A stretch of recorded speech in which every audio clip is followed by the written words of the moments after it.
2024년 2월 20일 오늘 화요일인데 함께 나눌 하나님 말씀은 마가복음 5장 1절부터 20절까지 말씀입니다. 마가복음 5장 1절부터 20절까지 말씀 우리 함께 읽도록 하겠습니다.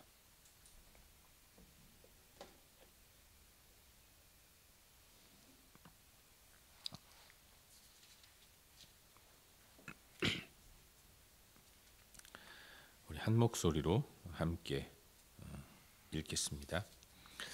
예수께서 바다 건너편 거라사인의 지방에 이르러 배에서 나오심에 곧 더러운 귀신 들린 사람이 무덤 사이에서 나와 예수를 만나니라. 그 사람은 무덤 사이에 거처하는데 이제는 아무도 그를 쇠사슬로도 맬 수 없게 되었으니 이는 여러 번 고랑과 쇠사슬에 매였어도 쇠사슬을 끊고 고랑을 깨뜨렸음이로라. 그리하여 아무도 그를 제어할 힘이 없는지라. 밤낮 무덤 사이에서나 산에서나 늘 소리 지르며 돌로 자기의 몸을 해치고 있었더라. 그가 멀리서 예수를 보고 달려와 절하며 큰 소리로 부르짖어 이르되 지극히 높으신 하나님의 아들 예수여, 나와 당신이 무슨 상관이 있나이까? 원하건대 하나님 앞에 맹세하고 나를 괴롭히지 마옵소서 하니, 이는 예수께서 이미 그에게 이르시기를 더러운 귀신아 그 사람에게서 나오라 하셨음이라. 이에 물으시되 내 이름이 무엇이냐? 이르되 내 이름은 군대니 우리가 많음이니이다 하고 자기를 그 지방에서 내보내지 마시기를 간구하더니 마침 거기 돼지의 큰 떼가 산 곁에서 먹고 있는지라. 이에 간구하여 이르되 우리를 돼지에게로 보내어 들어가게 하소서 하니 허락하신대 더러운 귀신들이 나와서 돼지에게로 들어가매 거의 2,000마리 되는 떼가 바다를 향하여 비탈로 내리달아 바다에서 몰사하거늘 치던 자들이 도망하여 읍내와 여러 마을에 말하니 사람들이 어떻게 되었는지를 보러 와서 예수께서 이르러 예수께 그 귀신 들렸던 자 곧 군대 귀신 집혔던 자가 옷을 입고 정신이 온전하여 앉은 것을 보고 두려워하였더라. 이에 귀신 들렸던 자가 당한 것과 돼지의 일을 본 자들이 그들에게 알림해 그들이 예수께 그 지방에서 떠나시기를 간구하더라. 예수께서 배에 오르실 때에 귀신 들렸던 사람이 함께 있기를 간구하였으나 허락하지 아니하시고 그에게 이르시되 집으로 돌아가 주께서 내게 어떻게 큰 일을 행하사 너를 불쌍히 여기신 것을 내 가족에게 알리라 하시니 그가 가서 예수께서 자기에게 어떻게 큰 일 행하셨는지를 데가볼리에 전파하니 모든 사람이 놀랍게 여기더라. 아멘. 우리는 요즘 계속해서 새벽 시간을 통해서 마가복음 말씀을 함께 묵상하고 있습니다. 오늘은 어제에 이어서 방금 읽은 말씀인 이 마가복음 5장 1절부터 20절까지의 말씀을 살펴보는 가운데 우리에게 주시는 은혜와 도전들을 함께 나누기 원합니다. 어제 나눈 본문을 보시면 예수님께서 제자들과 함께 건너편으로 가자 말씀하셨습니다. 이번에는 특별히 우리 예수님이 행선지를 콕 집어서 가고자 하는 곳으로 가자고 말씀하신 거죠. 예수님이 가고자 하셨던 곳, 그게 그 건너편, 그곳이 데가볼리 지방이었습니다. 예수님이 배에서 내리시니까 예수를 기다리고 있는 한 사람이 있었죠. 그가 바로 귀신 들린 사람이었습니다. 그가 무덤에서 나와서 배에서 내리시는 예수님을 본 겁니다. 그 사람의 특징을 본문은 말씀해주고 있는데 그는 무덤가에서 거처하고 있었다라고 말씀하고 있어요.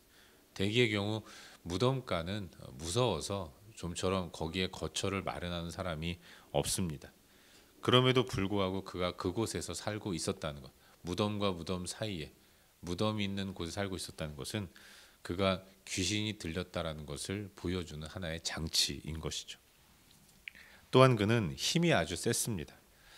그래서 이상한 돌발 행동을 할까봐 여러 사람들이 쇠사슬로 그를 묶어 두었는데 그의 힘이 너무 강력해서 쉽게 제어할 수가 없었습니다. 여러 차례 고랑과 쇠사슬을 끊고 결박을 끊는 이런 괴력을 보여준 사람이 오늘 본문에 예수님 만난 이 귀신 들린 사람인 거죠.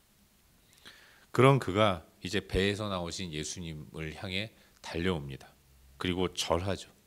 그가 이런 행동을 한 것은 자기가 의지를 가지고 한 것이 아니라 그 안에 있는 귀신이 예수님이 하나님의 아들이라는 사실을 먼저 알고 예수님께 나와 절을 했던 겁니다. 큰 소리로 부르짖으며 이야기하죠. 지극히 높으신 하나님의 아들 예수여, 당신과 내가 무슨 상관이 있습니까? 나를 괴롭히지 마옵소서. 귀신이 그 사람을 통해서 예수님이 하나님의 아들이심을 인정했고, 당신과 내가 아무 상관없으니 나를 괴롭히지 말아달라고 먼저 이야기를 하는 거예요. 예수님이 그 사람 안에 들어가 있는 귀신의 그 행위들을 용납하지 않으셨습니다. 그래서 그 귀신을 내쫓기 위해서 말씀하시죠. 더러운 귀신아, 그 사람에게서 나오라. 사실 그를 괴롭히고 있는 귀신은 군대라는 이름을 가지고 있는 귀신이었어요. 딱히 이름이라고 할 것도 없는 것이 너무나도 많은 귀신이 그 청년 몸 안에 들어 있었기 때문에 군대와 같았기 때문에 군대 귀신이라고 이름을 붙인 거죠.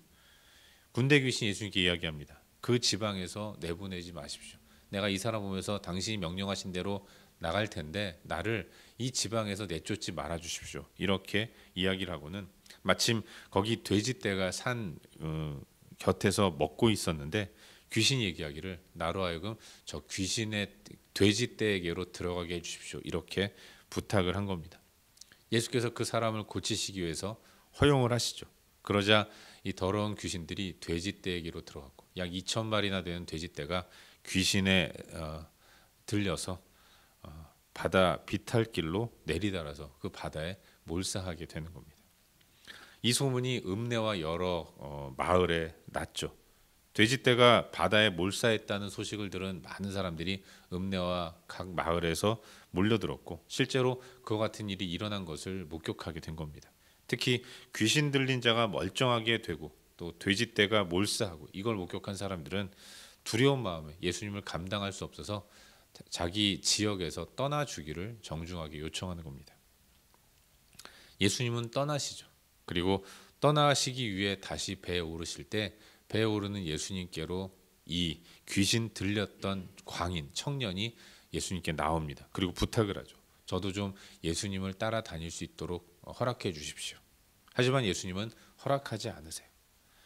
그 자신에게 일어난 큰일, 그것을 예수님 당신과 다니면서 모든 사람들에게 말하는 것이 아니라 너희 가족들에게 남아서 너희 가족에게 알려라 라고 말씀하신 후에 예수님은 그 지역 데가볼리 지역을 거라사 지역을 떠나시게 되는 것입니다. 이 사람은 예수님 명령에 순종합니다. 그래서 예수께서 자기의 행하신 이 큰 일을 데가볼리 지방에 전파했고 많은 사람들, 모든 사람들이 그의 변화된 모습과 행하는 모든 일들을 보면서 크게 놀라고 있는 것을 성경은 기록하고 있습니다. 이것이 오늘 우리가 함께 묵상하고 있는 본문의 전반적인 내용이고 이 말씀 가운데서 오늘도 두 가지 정도를 함께 살펴보는 가운데 우리의 기도 제목으로 삼고 함께 기도하기로 원합니다. 오늘 본문 가운데서 먼저 1절과 2절 두 구절 말씀을 함께 읽도록 하겠습니다. 1절과 2절 읽겠습니다. 예수께서 바다 건너편 거라사인의 지방에 이르러 배에서 나오심에 곧 더러운 귀신 들린 사람이 무덤 사이에서 나와 예수를 만나니라. 아멘. 여러분 어제 나눈 말씀 보시면 예수님과 제자들이 건너편으로 가자라는 예수님 말씀에 의기투합해서 배를 타고 건너편으로 가는 모습이 기록돼 있었습니다. 그런데 이번의 행선지 이건 예수님이 정하신 것 아니겠습니까?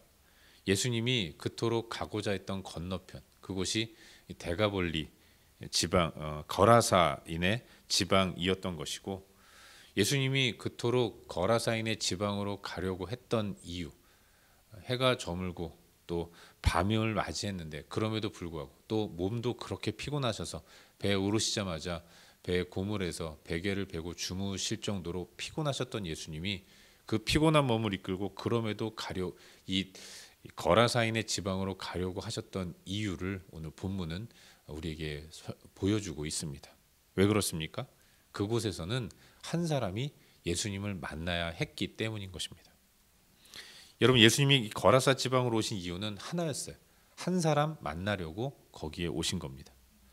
바로 군대 귀신 들려서 만신창이가 되어버린 한 사람, 완전히 망가진 그 한 사람 치유하시기 위해서 예수님은 거라사인의 지방으로 오신 것입니다. 이 한 사람 만나서 그를 변화시키고 회복시켜 주시기 위해서 예수님은 피곤한 몸임에도 불구하고 배를 타셨던 것이고, 큰 광풍이 일어났음에도 불구하고 그 큰 광풍을 감수하시면서까지 배를 타고 거라사인의 지방으로 오셨다는 것이죠.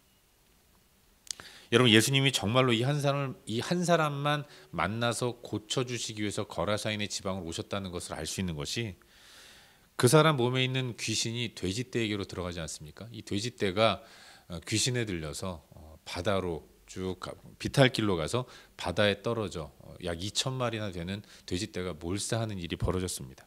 이걸 보고 그 지역의 모든 사람들이 예수님께 떠나기를 정중히 요청하죠. 여러분, 이 광인, 귀신 들린 사람은 그 지역에서 두려움과 공포의 대상이었을 거예요. 어디서 지나가다가 그 사람 만나면 무슨 험한 일을 당할지 몰라서 좀 피해 다니는 사람이었을 것입니다. 그 문제투성이 그 사람 고쳐주었으면 그 지역 사람들은 예수님의 그 신비한 이적과 기사를 보고 싶어서 좀 더 예수님을 붙들려고 했을지도 모르겠습니다. 그리고 예수님이 유명한 분이었기 때문에 그 예수님이 좀 더 계시면 그들도 좋았겠죠. 그럼에도 불구하고 예수님으로 하여금 떠나시도록 부탁을 했을 때 예수님은 왜 나를 떠나게 하느냐고 한마디 말씀도 하지 않으시고 그냥 묵묵히 받아들이시고 배에 오르셔서 그 지역을 떠나신 거예요. 거기 머문 시간들이 길지 않았던 것입니다. 이걸 통해서 알 수 있는 것, 순순히 그곳을 떠나신 것을 통해서 알 수 있는 것은, 예수님이 거라사인의 지방으로 간 목적은 단 하나, 그 한 사람 만나서 고쳐주시기 위함이었다라는 것을 알 수 있는 것이죠. 사랑하는 여러분, 우리 예수님은 어떤 분이십니까? 예수님은 한 영혼에 지극히 커다란 관심을 갖고 계신 분이다라는 것을 오늘 본문을 통해서 다시 한번 깨닫게 됩니다. 한 사람 고치시기 위해서 피곤한 몸을 이끌고 바다를 건너셨고, 한 사람 고치시기 위해서 큰 광풍, 그야말로 이 죽음의 위기를 넘고 사선을 넘어서 그 사람 만나기 위해 바다를 건너가신 분이 예수님이에요. 우리 예수님의 한 영혼을 위한 뜨거운 열정을 다시 한번 묵상하게 되는 것이, 하나님은 정말로 한 영혼에 모든 것을 거는 분이다라는 것을 알 수 있는 것입니다. 여러분, 그 예수님이 저와 여러분을 구원해 주신 우리의 구원자이십니다. 그 구원의 열정으로 인해서 우리는 구원을 받게 된 거죠. 예수님의 열정이 아니었다면 우리는 구원받은 자로서 삶을 살 수 없게 되는 거예요. 예수님이 낮고 낮은 땅으로 오셨습니다. 본문 속 거라사 광인처럼 우리도 그런 인생을 살고 있지 않았습니까? 세상에 매여서 소망 없이 그저 하루하루 하나님 편에서 보면 미친 사람처럼 살아가는 존재가 우리였던 거죠. 지옥과도 같은 삶을 사는 것, 그리고 그런 삶을 사는 것조차도 모를 정도로 땅에 매여서 그저 괴롭고 힘들게 소망 없이 살아가는 우리 가운데 나 한 사람 구원하시기 위해서 하나님은 당신의 아들을 이 땅에 보내셨고, 나 같은 존재 하나 구원하시기 위해서 예수님은 당신의 육신의 몸을 버리셔야 했던 것이죠. 성령 하나님은 나 같은 존재를 위해서 탄식하며 기도하고 계신다는 것입니다. 그런데 우리 예수님은 나를 먼저 찾아오셨고 구원 손길을 베풀어 주셔서 나를 구원해 주셨다는 것입니다. 이토록 큰 사랑을 받은 존재가 나라는 사실을 잊지 말아야 하는 겁니다. 주님은 우리를 그토록 사랑해 주시는 분이라는 거죠. 바라기는 오늘 하루 우리들의 삶이 이와 같은 큰 사랑을 받은 존재가 나라는 사실을 기억하는 가운데 구원의 감격을 다시 한번 깊이 묵상하고 그 감격 가운데 하나님을 찬양하며 하루를 사는 우리 모두가 될 수 있기를 주의 이름으로 축원합니다.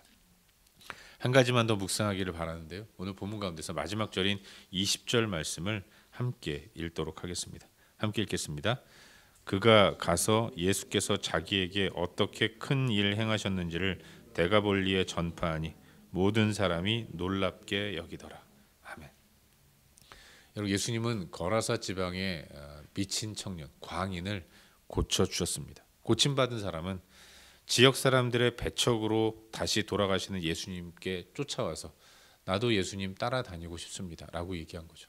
그도 그럴 것이 자기에게 일어난 놀라운 변화, 이게 얼마나 감격스럽고 기쁘겠습니까? 그래서 좀 더 예수님과 함께 있고 싶고 예수님을 위해서라면 자신의 전 인생을 바치고 싶은 마음이 분명히 있었을 거예요. 그런데 예수님은 허락하시지 않습니다. 그리고 사명을 주시죠. 집으로 돌아가 주께서 내게 어떻게 큰 일을 행하셨는지를 가족에게 알리라, 이렇게 명령하고 계신 것입니다.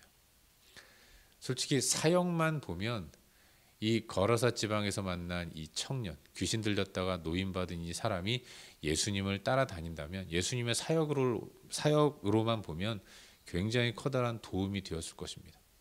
예수님 주변에는 많은 사람들이 몰려다니지 않았습니까? 그들에게 예수님 당신의 하나님의 아들, 하나님 되심을 간증으로 직접 체험한 이 청년이 먼저 이야기하고, 그리고 나서 예수님이 하나님 나라를 선포하신다면 더 많은 사람들이 예수의 하나님의 아들, 하나님 되심을 믿게 되었을 것입니다.